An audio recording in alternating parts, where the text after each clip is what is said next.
Hello again, everybody, and welcome back to the Women's Football Debrief, Episode 4, with your hosts Owen Mason and Ben Stevens. Ben, how are you doing?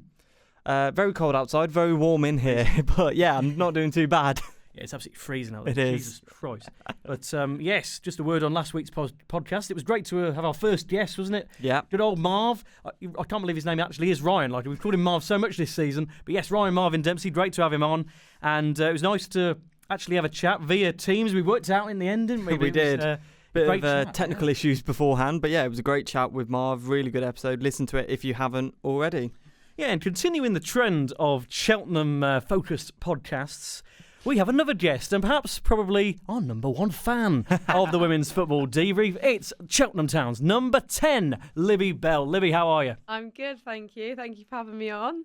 Yes, great stuff. Yeah, it's again quite a busy day for you. You've been just come straight from work. Fair play to you. The commitment's fantastic. How was that, and how is your work-life balance at the moment with football as well? Yeah, it's all good. I think a lot of the girls have spoke recently about just how demanding this level of football is. But we only do it because we love it. So I think we sacrifice things like obviously midweek and on a Sunday, but we get a lot out of it as well. So it is good.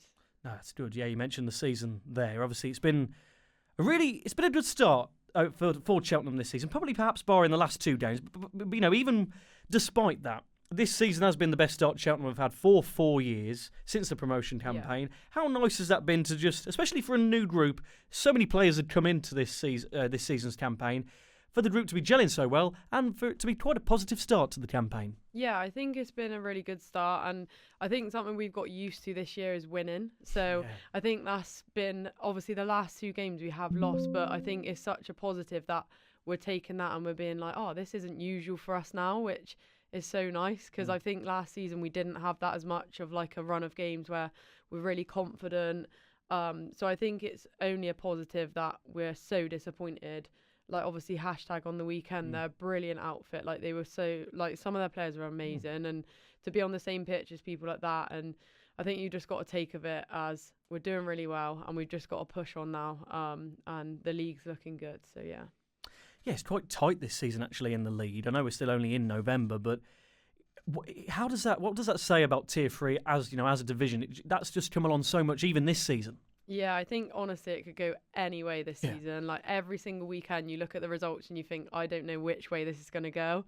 I think it's really exciting. Like it's good to have the competitiveness that you don't know who's going to win. We don't know yet. And things like who's going to go down, you don't actually know which way it's going to go. And hopefully for Cheltenham this season we can finish in the top half of the table. That would be really good for our stats. I don't know where we finish the seasons before I've come in, but hopefully if we can hit those top 5, that would be amazing. Yeah, that'd be really good, really, really good. And obviously for you this season, you've been involved in quite a few goals already this campaign. 5 goals, 4 assists. How nice is that? To have so many goal involvements. Really, add into your tally of last season as well. Yeah, I think this season it's been nice to start a lot of the games, which I find a lot easier to come into a game when I've started it. So I'm hoping it will only continue from here. And like, obviously I love scoring. I've loved assisting. Last season was that was my thing. But I think having any impact, which is positive, is all I want to do. So if that is like a tackle on the edge of the box or scoring either way, like I'm just happy that I'm on the pitch, I'm playing, and we're getting the results. That's the main thing. No, exactly. Yeah, plenty of new faces as well in the squad this year, obviously. Yeah. A few that you know really well, get on with really well. There's a good core of the squad from last year that actually stayed. But then when you've got new players like Charlotte Haynes, Charlotte Salisbury-Williams, Cassie Evans, Emily Curtis back on a permanent, I mean, we could just go on and on with pretty much all the signings from this year. How nice has it been to see how quickly you've all gelled this year? Yeah, it's been really good. I used to play with Charlotte, the goalkeeper, at Bristol Academy when we were younger, so it's nice to reconnect with her. And then obviously having the Welshies in, you've got like Bell and Lou and everyone like that. I think we've just added so much young talent this season, and I think what we've kept from last season was a lot of mature heads. So having the mix of both, I think, has really worked this season really well. Yeah, with the FA Cup obviously this weekend, a massive game really for the club, and with it being compared to last year's run, which we'll get into that later on, but this weekend just feels like a bit of a massive game because it's 2 Tier 3 teams facing off for a place in the third round, which for teams at our level, is just such a crucial round to get to, especially given how far we got last season. So looking forward to Sunday. It's going to be quite a tough test against Lewis. Yeah, I think you always feel that little bit of extra pressure with an FA Cup, especially with Cheltenham, because you know how much the financial side will benefit us so much. So we're all looking to put our best foot forward for the weekend. Obviously, we'll go into training tomorrow, Thursday, do a lot of prep on it. We've got a good result against them this season already. I think it was a really tight game though, so we can't take that for granted. But we'll go in and we'll give it everything, and that's what we can do. Oh, exactly.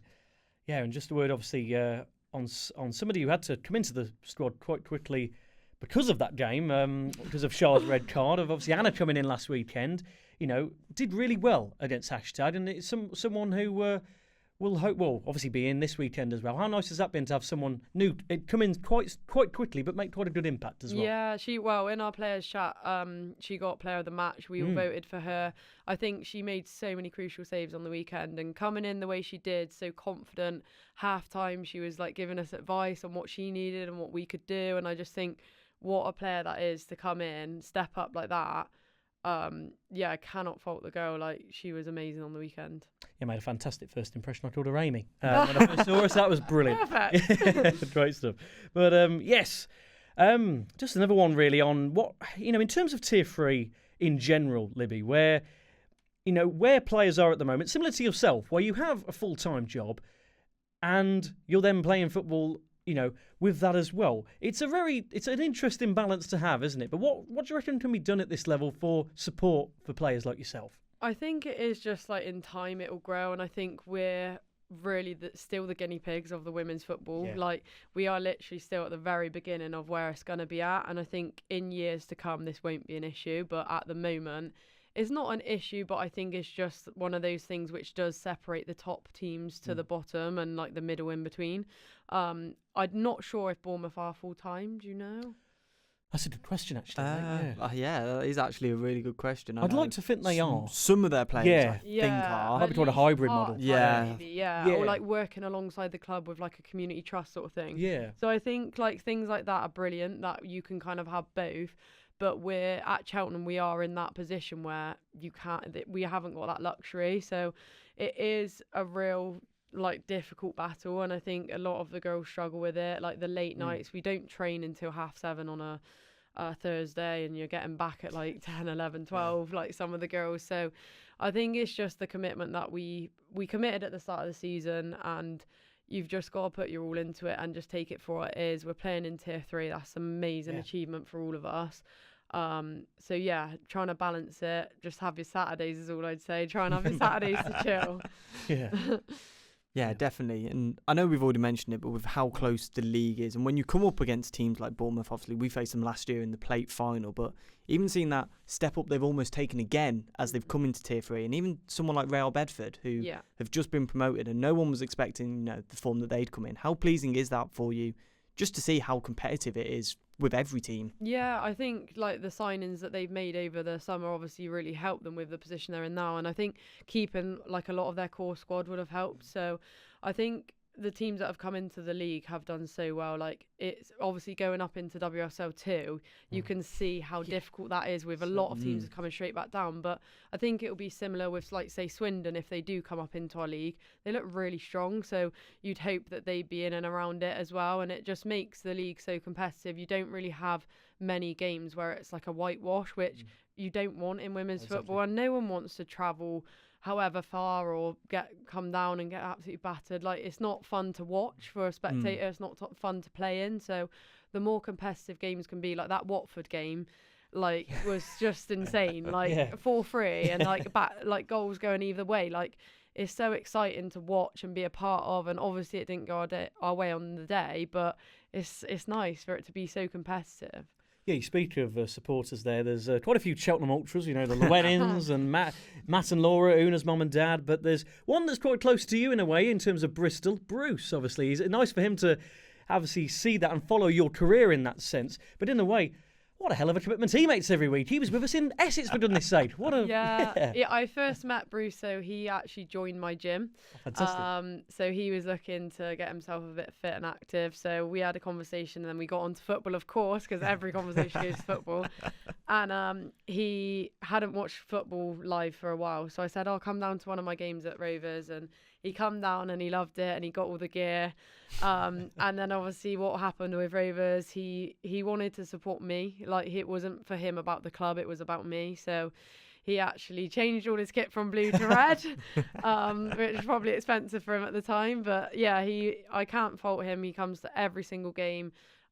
He's always there. Like, he's an amazing support, and it's so nice that he is, along with like Una's dad, and I say like Jackie's up there with like our ultra fans. Like, it's, when they're on the side, like, it feels like homely. Like, if you see Carly's dad or something, you're like, there's like the group of them that are always there, which is nice. Certainly. Yeah, you can usually hear the Llewellyns as well from the stand, can't you? I love Fee's mum. A shout out to Fee's mum. She's quality. She had lamb chops from my butchery because she's in my.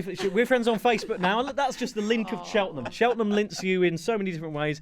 Because she then knows I work at a butchery, she got lamb chops and they said they were spot on. So there you go. Shout out to Claire as well. We're shouting everyone out today. It's brilliant. Yeah. We really are.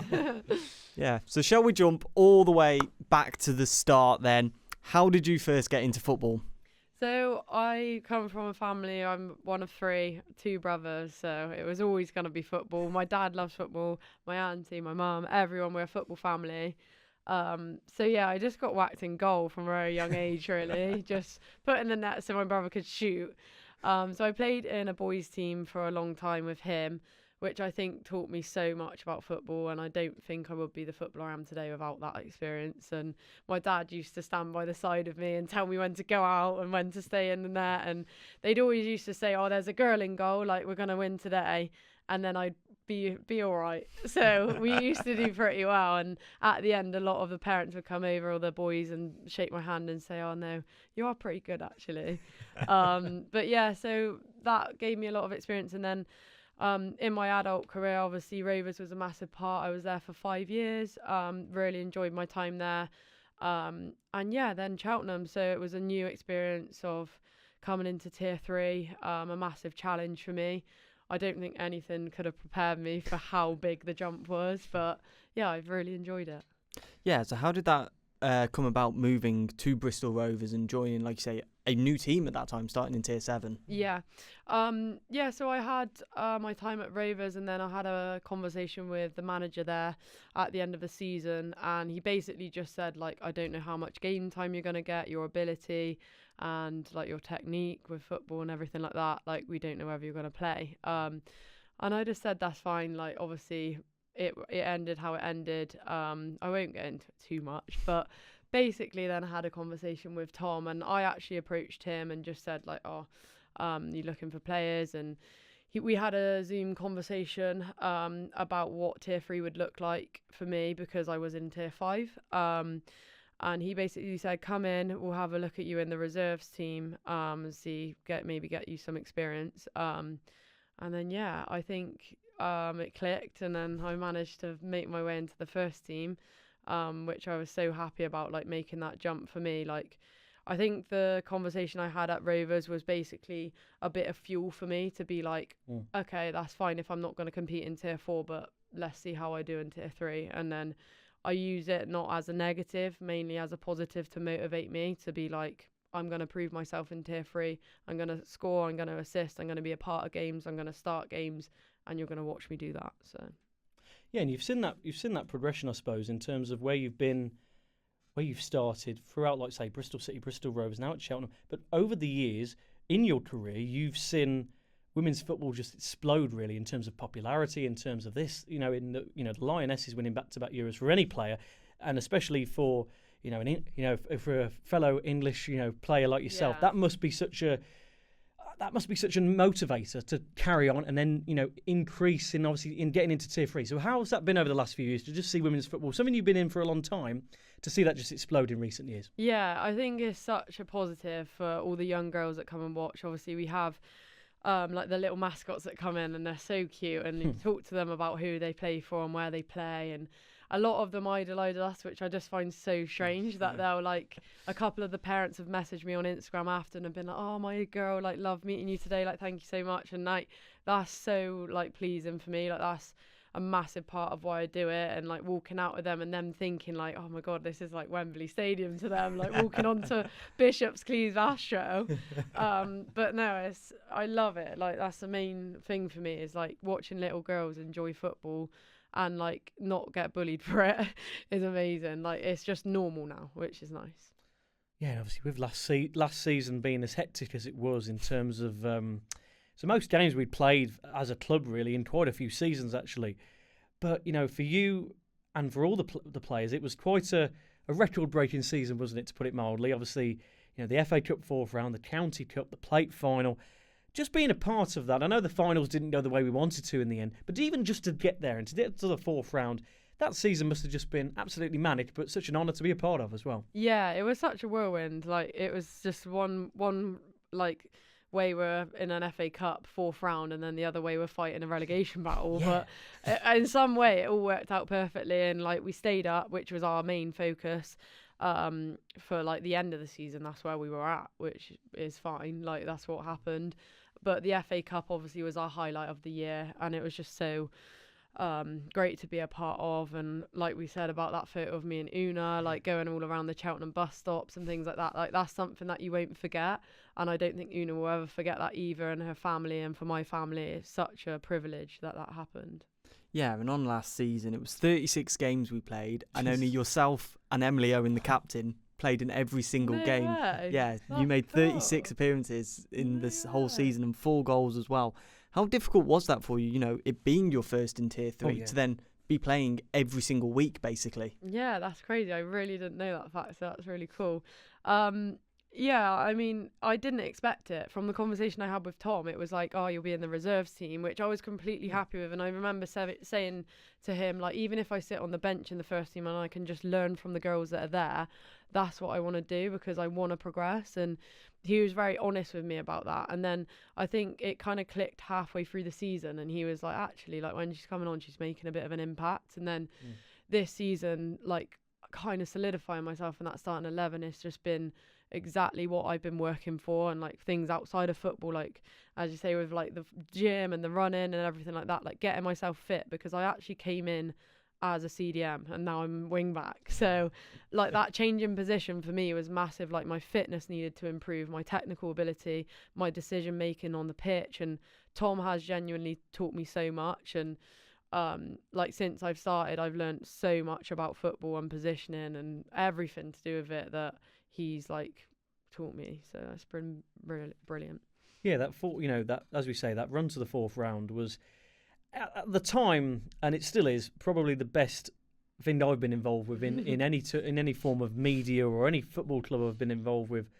And it's going to take some beating, because like when we were, there's 3 games, especially the Norwich game when it went to extra time, Una getting that iconic goal, as you say, with that picture of you. That, for even like you say, being all over Cheltenham bus stops. I remember when Una put that on her socials, and I thought, that's quite a moment, isn't it? Because, for, as you say, for young people who see that, for young players who see that, that's role models. That's quite extraordinary, isn't it, really? Yeah, and I think, like, because she works in Cheltenham or lives in Cheltenham, and she was just saying they genuinely were everywhere. Like, it wasn't just one bus stop, it was loads. And I just think that's just really cool, isn't it?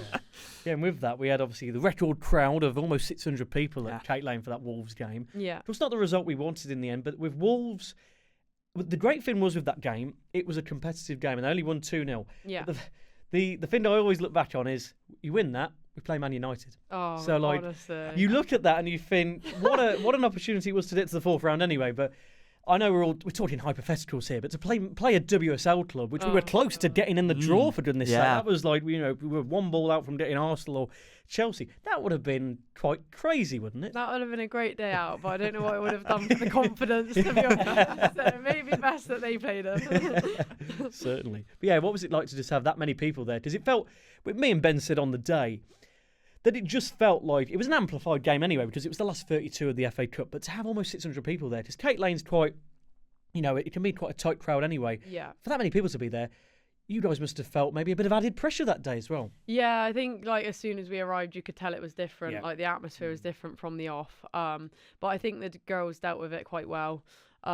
It's just one of those where you've just got to hone in on those 11 people on the pitch. You can hardly hear the bench or Tom when it's like that, but it was a great experience, and I just wish that in the future we can get bigger crowds, which would be cool. So I think stuff like what you're doing now, like podcasts and putting out different media, will only help it. And like having the mascots and things like that, I know some of them that have been weeks ago still come now, so like just building that fan base over time, especially with the socials, like everything you do. I think something to like praise you both, the socials look amazing this year. Like I think they've took like a massive step up. Like they look so good. So I think definitely things online make such a difference with who turns up on the day. Yeah.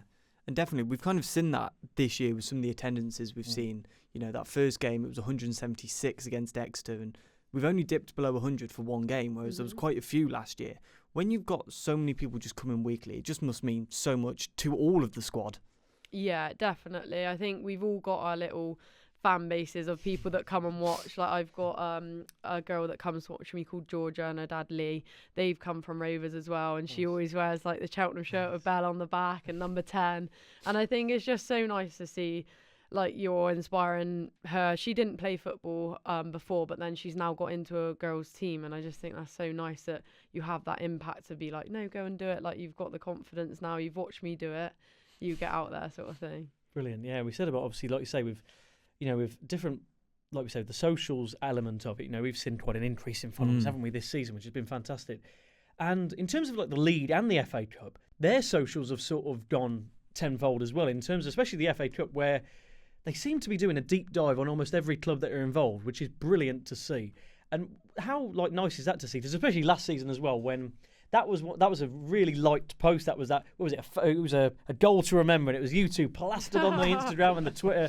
That was brilliant. How nice is that for the league, especially for their socials, just to take an increase? Because obviously with the third tier of women's football, it's a very good standard of football. Yeah, I think they've done well on TikTok as well. I'm not sure if you've your seen, goal I went, shared it. Yeah, they do like a top 5 of the round and stuff like that, and like the baller of the round and things like that. I think all of those things then like gather more people to the page, so they're doing really well with like promoting it and getting it bigger, which is nice. Yeah, you spoke on that goal then, that you've had 2 Olympicos this season. That's I quite need rare. a hat trick. I need one more. Come on. Yeah, it's quite rare to do that once, but to do that twice in 2 weeks, that must have been quite mad. Yeah, I don't actually think Tom was very happy about it, to be honest, because he was just saying it's actually not a very well hit cross, but they ended up in the back of the net. So, but yeah, but I am mainly aiming for M. I think obviously the first week it was the wind, and then the second week I actually don't know. Like at Millwall, it was just one of them. It just ended up in the back of the net, and I was like, I'm taking it. It's fine.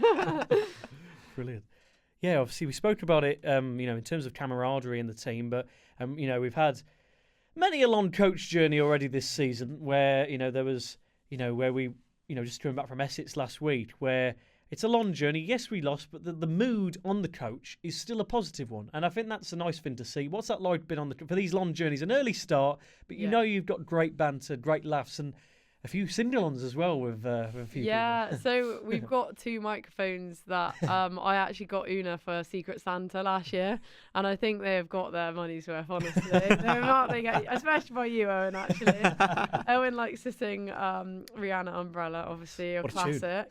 But yeah, I think like just having that sort of thing, like having the karaoke mics and all getting up and singing and initiations and things like that, like it brings everyone together and you learn things about each other. We always say, obviously, do a fun fact before you start your song and things like that, and you just learn random things about people that actually make a massive impact. Like I said to Tom so many times, like the friendships that you have and like the team bonding stuff we do, like last season, going to the apple tree and things like that after the game, like that makes such a difference to like how you perform on the day when you've got all your friends around you, not just like strangers. So yeah, fantastic. And just on last season as well, it was obviously the history in the FA Cup, but it was so close to even more history in the league. I don't know if you actually know. Obviously 7 wins last season equalled our record. We were only 2 points off our record of points, conceded less goals than we ever had done in the league, and we're only 3 goals off scoring the most we've ever scored in the league. So this year? Last year. Oh, last year, yeah. We scored 32 last year. Our record's 35. So when you look at that and, knowing that we could easily get there this year. How much does that mean to like a squad, and when you're constantly getting involved in the goals as well? Yeah, I think it's massive, and I think a huge part of that, like if we can do that again, sort of thing, make history, which I hope we do, is the depth that we've got with stuff like the keeper that we brought in. Like Charlotte's been a real massive key player this season for us, I think, and I think we've really been hurt by not having her the last couple of games. And again, like goal scorers that have come in, I think we're only adding to what we've already got, and that core that have stayed, I think the amount that we've added to it has only helped us. It's not hindered us in terms of dropping people or whatever. So I think that's amazing that the stats show that we're year on year hopefully getting better, which hopefully will mean that more people stay each year, which would be nice, because then we'd have less work to do at the start of the season, which would be cool. Yeah, we mentioned a few, obviously, with the friendships of the squad and how close-knit it is, and we mentioned Una a few times, but in terms of someone like Una, who we were talking about it the other day for another interview, actually. You're in demand. But in terms of friendships, Una is well up there for you, and how nice has that been to see that develop over the last year and a bit? Yeah, I think, like I said to you the other day, like the way she just brings so much like lightheartedness and like energy, fun, like just brings the room up when she's in it. And like someone like that, you've got to surround yourself with more people like that. I think there's something around like the people you surround yourself with, and if they've all like got low vibrations or they're all quite negative, it can really bring you down into that. And Una's one of those people that brings you up, and I think not having her when she was injured really affected training. I think a lot of the girls will say that as well, just with like the energy and the vibe. So I think it's so important to have players like that in the team, and I think she could be related to like a Jill Scott of the team, where like she is that person that is just always on it. That's brilliant. Yeah, and obviously one thing I just thought about and just want to ask you about is Carly making a step up actually into the first team. She was with the reserves last year, spent a bit of time out on loan at Portishead Town. How much does that mean when you can see someone come through the reserve team into the first team and being a really good part of that squad this year? Yeah, I think her game against Millwall, she was absolutely incredible. Like she literally was a brick wall that game. She didn't let anything through, and I think that is massive for her confidence. And the girls that are sat on the bench this season are going to learn so much, and when they get their time, they always come up, like they always do well. Mary's another one. She'll come on and she will make an impact, and she, like, when they're watching, they're learning. And I think it's so good to have those girls on the bench this season that understand it and know that when they get called up, they're going to be important for us. So. Yeah, and like with that, in terms of last season, when you looked at it, yes, there was a few people who did obviously leave, and as you say, people leave all the time. But in terms of where we were last season, we were that close to getting so many wins on the board. And when you look at it and you think, like, it was just that there was a few just something missing in that sense. Of course, the season itself was an overall success when you look at where we were, history making and all that. But this season, as you say, got used to winning, and I think that's such a key element of it. And it's so early on in the season as well. Like as we said, it's been gelling so well. How pleasing has that been to see? Yeah, I think like the run up, obviously the games we had at the start of the season, we knew they were going to be tough, but now we're kind of coming into our own. We've got our style of play. We're working on it in training every week, and I think it's only going to grow. Hopefully we can have another good run now, get over this little 2 weeks, go into the game strong on the weekend, obviously Billericay the weekend after, and then I think it's only Exeter, isn't it, in December, so hopefully it'd be nice to have a bit of a break as well. I think that's always important as well, the recovery of the players, like to have that break and then to start afresh in the new year. I have no idea what games we've got in the new year. I haven't looked that far ahead, but hopefully we can go into 2026 like mid-table, which would be nice and give the girls confidence. Great stuff. Yeah, and when you look at, the Premier League where they're playing, the most games they ever will in December, and then you look at the women's game and see, that is a massive break that you guys have. How nice is it? Like, obviously working pretty much full time as well. You work long weeks, don't you? So how nice is that? Just have a break, switch off, have some family time. Yeah, I think it's really important as well for our bodies, like physically. Like I've got to stop myself as well. Like I don't need to train over Christmas as much, but there's keeping a level of fitness, but then there's also injuries that come with that. Like I've spoken to Fraser, our physio, about this, and like the overtraining element of being like, you have to be super fit, have to be at training. We train for 2 hours a night when we train. It's like physically demanding, especially with sleep and things like that. So to get the recovery in, in the right way. Obviously having a break and enjoying it, but then not losing your fitness and everything you've done is really important. Yeah, and I was just thinking then, another key supporter of yours and someone who I've sent many a VO stream to is your mom, and obviously a lot of your wider family. How much of a support has that been to you over your whole football career? Yeah, honestly, the support my family have gave me, especially through hard times with football, like when I came out of the time with Rovers, like my mum is literally and always will be my complete rock. Like without her, I wouldn't be who I am today. Same with my dad and my whole family. My dad's just a massive Cheltenham fan now. He don't even know, I don't even know if he knew anything about Cheltenham before I joined, but he's got the shirts now. He's got the mint away kit. He's got the home kit. Probably soon get the new away kit. So he's got all of it and he loves it. And if they're not there physically, then they'll always want the stream and they'll be watching it from wherever they are. So having that support, I can't thank them enough for everything they've done for me throughout my life, not just with football. Fantastic.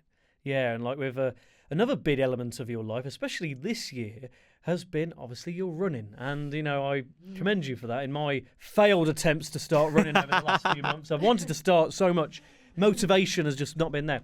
But I keep seeing you pop up on Instagram with your massive runs, including 28k on your 28th birthday, which was...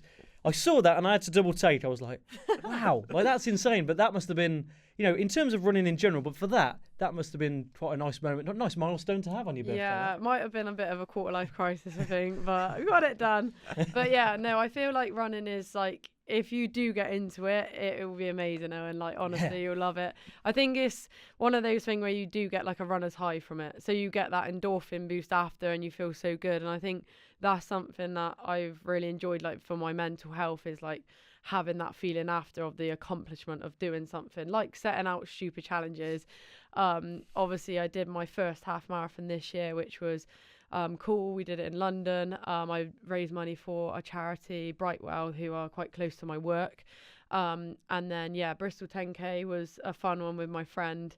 And then leading on to next year, I've got Paris Marathon. So that is going to be a real challenge. Yeah. And I would definitely have to manage my workload with that. I've already spoke to Tom, obviously, start of the season before I joined. I let him know that is going to be happening. We'll have a conversation about that probably early January just to see how we're going to manage the workload. But it will only hopefully impact me in a good way on the pitch with fitness. So. Yeah. Something that's coming up for you as well in the next few weeks is obviously High Rocks in Madrid. Obviously... a few of our lot of Cheltenham, Fraser and Chloe have done that in, I think it was Glasgow, and I think a few of us I've seen have done it in various locations around the country. But that's a massive thing to get involved with, especially doing it abroad as well. How do you get involved with that? I think being in the gym environment, I'm a gym manager, so I feel like I see a lot of it anyway. And then my friend, we spoke about doing it before, and then it was one of those things that on the day you've seen the tickets come out. They're really hard to get hold of tickets. How much are they? Around £100 each. Okay. So they're mid. They're quite expensive, but they're not something that's unreachable of doing if you want to put in the money. But it was one of them where we tried to get, I think, Birmingham and Cardiff, didn't get them. We were like, right, let's just do somewhere cool then. Let's just go fly and do somewhere. But I think it will be good as well for a different element of my training for football. It's more explosive, so it's more explosive movements, faster running, because obviously my 28k was not fast and my half was not fast. Well, some people would say it was fast, but I don't think it was. But with the High Rocks, it's more you do a 1k, then you do an exercise, so it's more getting onto that thing of what Tom would like of the HSR, high speed running. So that is what it is good for, hopefully. Fantastic. It's a lot of running, isn't it? And that you've done, as you say, Paris to come as well. Ben Nevis as well. That must have been quite a nice moment to climb the UK's highest mountain. Yeah, I never thought that would happen this year, but I'm so glad it did. It was such a cool experience. And if you haven't done it, have you done it before? Never done it. No. It was amazing. It was from the start to the finish. I enjoyed it, and I didn't think I was going to. I thought there would be points. I hate walking on an incline treadmill, so I was like, oh, I'm going to hate this. This is not a good idea. Didn't have any gear either, no sticks. Just was in New Balance trainers, just absolutely just not prepared. But on the day, it was so fun, and I feel you get that environment of like everyone's in it together sort of thing. Like you'll be going up and people will be coming down like, oh, you've not got too far, like keep going, and then like packing a packed lunch for the top, and like it was just a real like, I class that as a fun day. It's probably mental to people, but stuff like the running and like Ben Nevis, I just think I look back on this year and I think, yeah, I've had like a fun year of different experiences. Brilliant. Yeah, and how, like, I know we've already mentioned it, but how nice is it for you, just personally, just to have that time to get away with your friends, do these sort of things, and just be able to switch off from pretty much everything else? Yeah, I think obviously football is the main focus of all of the girls' lives, but after what happened at Rovers, I feel like it took me back and I had to like actually look at my life and think, you're going to have a time where you're not going to have football at all, like when you retire from it. So I was thinking about what I want to get into and how I want myself to look and how I want my life to look. And it was not putting all your eggs in one basket was my main thing I learned from that experience. And having all these different things that I do, I think helps with that, because I know that there'll be a time where this won't be what I do. I hope I'll be doing it for a while longer. I'm 28, so I am. Tom likes to say I'm a veteran of Cheltenham already, which I'm like, I'm 28. Come on. But yeah, I think it's important to have other things going on in anything in life, like either in a relationship, in friendships. You've got to have other things going on, which makes it healthy. Yeah, just with that, I say, 28 isn't old, but like, in terms of, like you say, compared to some of the ages in our group, oh God, yeah, it's quite incredible, isn't it? How you're, you, Fee, Em won't be pleased I've said that. Actually, I've said that. That's a fine coming in the post. But yeah, it's with you lot especially, how nice is that you can almost be like a, someone to have advice from especially the Welsh under-19 lot, and a lot of the players who are below the age of 20. Yeah, honestly, I can't believe some of them are teenagers. It actually blows my mind. Like, I'm literally 10 years older than some of them. Like, that makes me feel sick. But no, I think they've all got really good heads on their shoulders, and how good they are for their age is really scary. Like, honestly, like Una, Amma, like players like that, I just look at them and I think, when you get to like 25, like you are just going to be like, I would be surprised if they weren't in WSL2 pushing like further. Like, honestly, their talent at their age, and if they can stay committed, which I think a lot of players go in and out of commitment and feeling like, do I want to do it again, like anymore? Like, if they can stay at where they're at now, I think they'll fly. Fantastic. Yeah, and when you see the likes of Amo, Cass, Charles, all representing Wales under-19s, Una was with Jamaica a little bit as well last season. And today, Phoebe Pool's been called up to the Wales senior squad for the first time at only like 21, 22. Yeah. How nice is that to see players in your team and just in the league in general being called up for their countries? Yeah, I just think we're so proud of them. Like, to say that they play for their country is just a massive achievement that they'll look back on in years to come and think, oh my God, I did that. Like, and we're like what we were speaking about before, like we're just so happy and proud of them, and like anything they do with the Welsh squad, we'll shout about it on our socials, because it's just such good promotion for us to say that we've got these talented players, young players in our team, and we hope that they progress into senior team as well. Yeah, and the great thing is of being at Cheltenham, over a year now. You've built a good relationship with Tom, in terms of professionally, and how nice is that for that to build over the season and a half that it has. Yeah, I think obviously it's like at the start you're kind of sussing each other out and seeing like what is the vibe, like you don't know. But I think now we understand each other, and we will have phone calls after training or after a game, and we'll speak and we'll unpack what's happened. And obviously being part of the leadership team this year, like he's gave me and a couple of others that title to be like more involved with decisions and things like that, and to talk about stuff. And I think that was massive for me, that after just 1 year of being with Cheltenham, he said, look, I want you to be a part of this leadership team where you take on more responsibility and you drive training sessions and things like that. And I think I've learned a lot just from that as well, and having that separate chat where we discuss things and we have meetings. I think it's really important to unpack difficult times, not just the good times. Like, you can always look back on your goal and think, oh, that was brilliant, that goal, but also looking back at the negatives and being like, how can we move past this, and or like player issues in the team and things like that. Like, all of these things happen, especially in women's football. But yeah, I think it's been good to build that relationship and trust each other. Yeah, what I found really interesting the other week, where me and Ben, we don't go every Tuesday night. We're there almost every Thursday night, in terms of where we are. But where we were there on the one Tuesday at Hartpury, the analysis, we found that so interesting, because it was just players having an open conversation about the game, and I thought that was fascinating to see. Like, really? for you guys, just talking through a game like that, and things that worked, things that didn't. That's nice that you're all reading from the same hymn sheet, if you will. You're all so, you've got so much synergy in the group this year. Yeah, I think it's good he shows like good examples and sometimes like little things we can do better, but I think it's mainly positive, which is good, and he always tries to drive those Tuesday analysis sessions as like a positive rather than what we did wrong. But if there is things to learn from, I think it's quite a safe space where we can be like, oh, in this situation, why did we not do this or something? So it's nice that it's got to be a level of trust where it's not personal. Anything that gets said, it's just football. Like, it's not like you don't like the player, it is literally just football. So it can be difficult at times, but I feel like we do overcome it quite well. Great stuff. No, it's, we spoke about it earlier, but in terms of any, aspirations for the season, I know we're just coming up to the halfway point now, aren't we? So there's still plenty to come. And, I was just looking at the fixtures here. When we beat Lewis on Sunday, we will have that game on the 14th of December. So there will be a final game before the end of the year, wherever we are. Knowing Arlott would get a really long away trip. Oh, hopefully not. We have absolutely used that coach so much this year. We have. It's incredible. But yeah, in terms of that, for the season, you spoke about it before, a top half finish would be such a great achievement for this group, wouldn't it, this year? Yeah. Where is the highest we finished, That is 7th, isn't it? It would be 7th, yeah. Yeah. I feel like if we can make history with that this season, I feel like it is an achievable goal.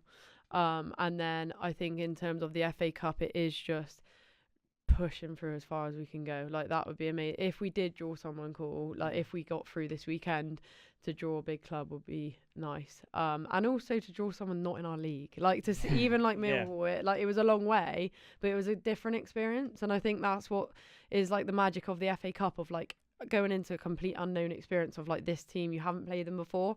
So fingers crossed for this weekend. It was an interesting game, Millwall, because it was in terms, as you say, quite unknown, because it was a Tier 5 side. But as I said to Marv, and as we've mentioned actually this in terms of just London in general, it's just such a massive footballing area that there's so much talent in there that perhaps doesn't get the time of day when they're a bit lower down. The likes of Leyton Orient in Tier 7 absolutely storming it. But that was a really interesting game, Millwall. There were some really good players in that squad. Yeah, I think they definitely took us by surprise. Yeah. They were a really good setup. They fought as well. They fought to the end. They were still going in the 90th minute. Their fans were really loud, which I was not.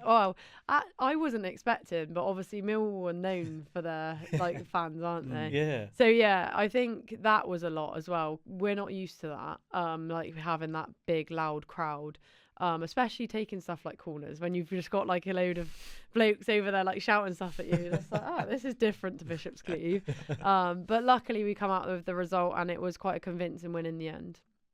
Yeah, you saw that kind of against Swindon as well the other week. There was about 380, I think, was the final attendance. And when you get to play at grounds like that as well, it just means something else, doesn't it? Yeah, I remember last season when we played at MK Dons, like just having that, going into a dressing room like that, having that experience is something that we will all look back on and be like, that was a good experience and something we can learn from. And I think if we can play at more grounds, that would be really great for our fans, just to have different experiences as well. So fingers crossed in the future we will be playing at bigger stadiums. Yeah, there was is there a I've just completely lost my train of thought. Yes, with the FA Cup, as we mentioned, I always lose my train of thought. It's such a tangent. I always go on massive tangents, as you know. Listeners of the podcast will know that, and watchers. But in terms of the FA Cup, as we said this weekend, it is a big moment really to talk about. And in terms of that, is there if we were to get to that fourth round stage again, obviously last 32, which when you look at it last season, to get to the last 32 of the FA Cup, to be all in there in the WSL teams, that's a fantastic achievement. Yeah. Is there a dream club that you'd like to draw if we were to get to that fourth round again? I think Man United, to be honest. Yeah, I think that would be up there. I like an away draw, not a home draw. Yeah. Please, imagine them coming to our change rooms. Oh my god. But yeah, I think anyone in the WSL away would just be a cool experience. I think that would be nice. But for if we did get through against Lewis, just someone not in our league would be my aim. Yeah. Well, that's it, because this week we said it before, but it feels like a really seismic game in that sense, where it's a really quite a level game, because Lewis, I think they're separated by us by goal difference, I want to say. So that's literally, you couldn't really get more even. And it just shows how even this season's been, really. But for Lewis, it's a long trip for them, as we know. But as for them, it's a massive game. But for to beat a tier 3 side, that'll mean quite a bit on Sunday, won't it? Yeah, I think the travel, I'm just so glad we've drawn them at home. We were so lucky with that. Yeah, and I do think it impacts the players. Like, we don't have the budget to be staying in hotels the night before. And, like, on the weekend, you never know. That's not an excuse because we lost the game. They were better than us. But, like, it might have an impact. Like, it does when you're driving for that long. Like, with Millwall, I drove myself because of circumstances. And, like, having a massage before the game and things like that on your legs because you've been, like, pressing a clutch for however long. So, like, it is the difference between a club that doesn't have a great budget and then the teams that do. And you don't know whether that plays into a factor. I think it does. So, to have them at home, I do think we have a little bit of the edge. And just talking a little bit about Lewis, they're obviously I think the only equal club in the whole country in that equal FA Cup campaign as well. Do you think something like that could actually come into effect in more clubs and clubs to start going equal between their men's and women's? Yeah, definitely. I think it's a conversation that needs to be happening between management. I think the players should stay out of that side of things and just focus on our football, because I think you can get too carried away with the bigger picture sometimes. And I think something I've definitely realised is that I just need to focus on my football and make sure that I have a good performance, and then that's down to people above to sort that out. Yeah. And another thing with the FA Cup in terms of media coverage, where this season games are on TNT Sports and Channel 4, which is just massive. To think that, if we get through this next round, it's a shame we didn't get the TV game. Well, it was all tier 3 game. I think it was stitched up there, really. Wolves and Stoke on TV, but it could have easily been us. But if we are to get a TV game, if we get through, that would just be quite manic of a day, wouldn't it, in terms of having to For do you more... guys, you'd be busy. We would, certainly. Yeah, having to do more interviews and stuff like that. But that would be quite an honour, wouldn't it, for the first game of Cheltenham's to be televised? Yeah, I think someone would have to record that so we could keep that somewhere. But yeah, it would be a busy day for you guys. It really would. Exactly. Even that 4th round game against Wolves last year, I feel like there was a lot more for us to do. You certainly as head media last year. Certainly, yeah. There was having to deal with so many email requests. You've had it a bit this weekend. Yeah, I've had a Lewis. few already. Yeah, there's going to be that extended media coverage again, like we saw against Millwall. How your goal came to be on TikTok, of course. But even that is just brilliant. I think that's been so nice for Cheltenham on Channel 4. Now that would be what a moment that would be just for. You don't even have to come then. You could just watch it at home and commentate from home. Hey, Bruce might just watch on TV. Put his feet up for him. Exactly. Yeah, and as we come towards the end of this episode, then, if you had to describe your time at Cheltenham in 3 words, what 3 words would you use? Scary at the start, challenging, and now exciting. So kind of like going through the phase of all 3. But yeah, I feel like it's a brilliant club to be a part of.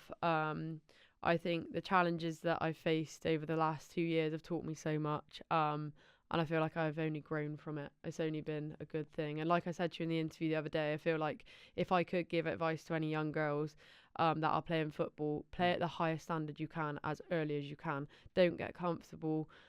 Just go for it. Great stuff. Now, Libby, thank you very much for coming on. It's actually been really nice to just have quite an open, honest chat. That's what we love on the podcast. And, in terms of players, you are one hell of a player for Cheltenham. So keep doing what you're doing. Thank you. What a player. How many times on commentary I've said, what a strike that is by Libby Bell. It's brilliant. We love that. But, no, fantastic. Thank you, Libby, for coming on. It's been Thank you a for pleasure. having me. Thank you. Yes. Great stuff, Ben. We've had 2 guests in a row. We have. Keep this up, haven't we? Definitely, yeah. Keep watching along and we'll hopefully keep bringing more people in, hear different stories, because that's what we all love to hear, isn't it? The different stories of the women's game. Definitely so. And if this does go out before the Lewis game, which I think it will do, head to Kate Lane. Buy the tickets. We'd love to see your support. Come on, guys. Bring all the family down. £6 for adults, £1 for under 18s. Come on down to Kate Lane and watch us have a really good game against Lewes this weekend. Can't wait. You're not there for it, Ben. What's I going on? know. JLS My over grandma's here in- 80th yes. birthday, Oh, so that's so I will be cute. watching the video stream, sat at a nice restaurant, not paying much attention to anything else, and cheering the girls on from there. Great stuff. Good on him. We'll let him off for that. That's a big occasion. We'll get a win for him. We'll get a big win for him. Great stuff. So thank you for listening, everybody, to the Women's Football TV, and of course watching on YouTube as well. Look straight into the camera. Hi there. Yes, very good. And yes, thank you for listening and watching, and we'll see you next time. Goodbye. Goodbye. Bye.